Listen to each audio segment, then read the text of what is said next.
There are moments in military history when the loudest actions are the ones that make no sound. No cannon fire, no booming voice, no explosion, just a quiet decision that shatters expectations and redefines authority. This is the story of Private Eliza Harper, a young soldier whose measured calm and unyielding principle confronted a corrupt command and left an entire camp frozen in disbelief. Fort Ironclad was a place where obedience was drilled deeper than courage, where the chain of command was more feared than respected. Soldiers moved like cogs, lives dictated by strict orders and the constant gaze of officers who measured worth by compliance. At the center of this rigid hierarchy stood Captain Thorne, a man whose authority was fueled by intimidation, a leader who demanded loyalty at the expense of justice. Whispers circulated among the troops about his favoritism, shortcuts, and willingness to punish honesty. Among the new recruits arrived Eliza Harper. She was young, unassuming, and possessed no family legacy in the military. What she carried instead was precision, focus, and a commitment to doing what was right. During drills and inspections,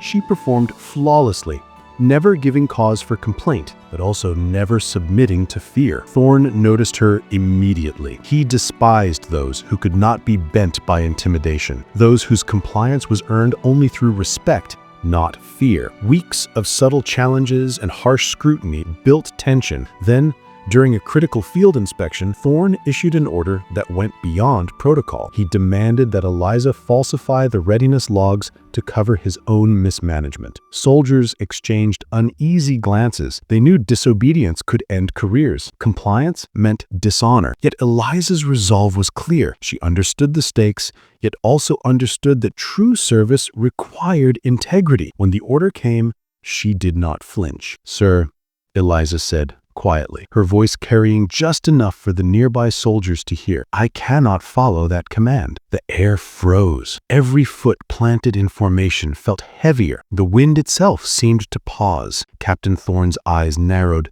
lips tightening. "Do it now," he barked, venom coating each syllable. Without hesitation, Eliza reached into her vest and withdrew the unaltered logbook. She held it firmly against her chest, her calm defiance visible to everyone in the company. Thorne moved to seize it, his hand snapping forward, but she stepped back, perfectly poised, refusing the intimidation. A sharp crack echoed as his boot slammed the ground in frustration. The formation held its breath. Soldiers stiffened.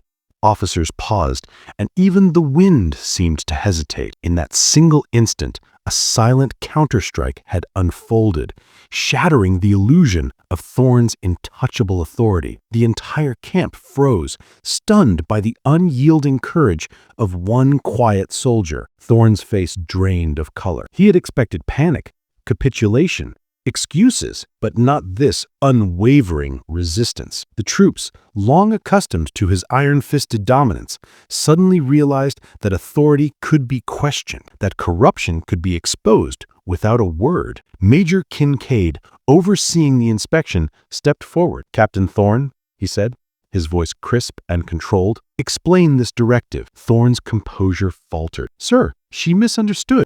Enough," Kincaid interrupted, cutting him off with a firm gesture. "Private Harper, hand me the logs." Eliza stepped forward without a hint of hesitation. The major inspected the documents, confirming what the soldiers had suspected: negligent records, shortcuts, and falsified entries designed to shield Thorne from accountability. Around them, whispers ran like electricity through the ranks. Soldiers shifted uneasily, realizing their oppressor was no longer untouchable. Thorne attempted a last defense, raising his voice. "She refused a direct order. This is insubordination." "You will cease speaking," Kincaid commanded. Silence descended again. Turning to Eliza, he asked, "Why did you refuse?" Her answer was steady, measured. "Sir, an order that violates the oath undermines the unit and the uniform. Obedience is meaningless without honor. My duty is to truth, not expedience." Her words resonated across the formation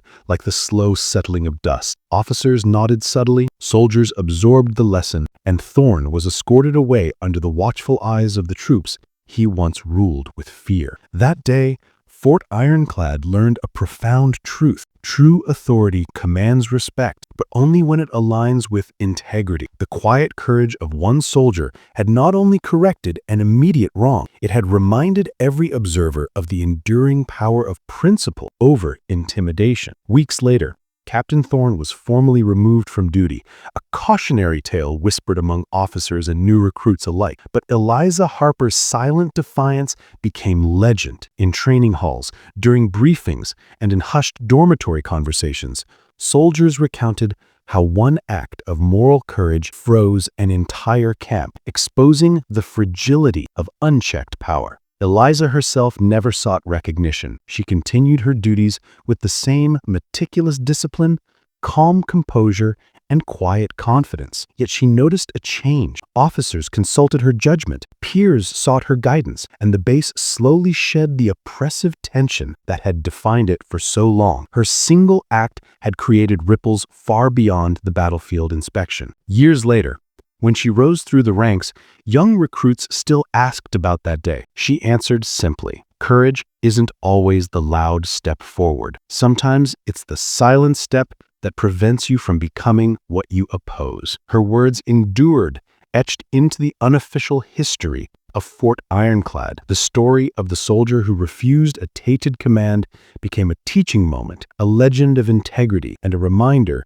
that virtue, once wielded with conviction, can freeze the arrogance of the strongest and inspire the many. Don't forget to like, comment, and subscribe for more powerful stories from States History USA.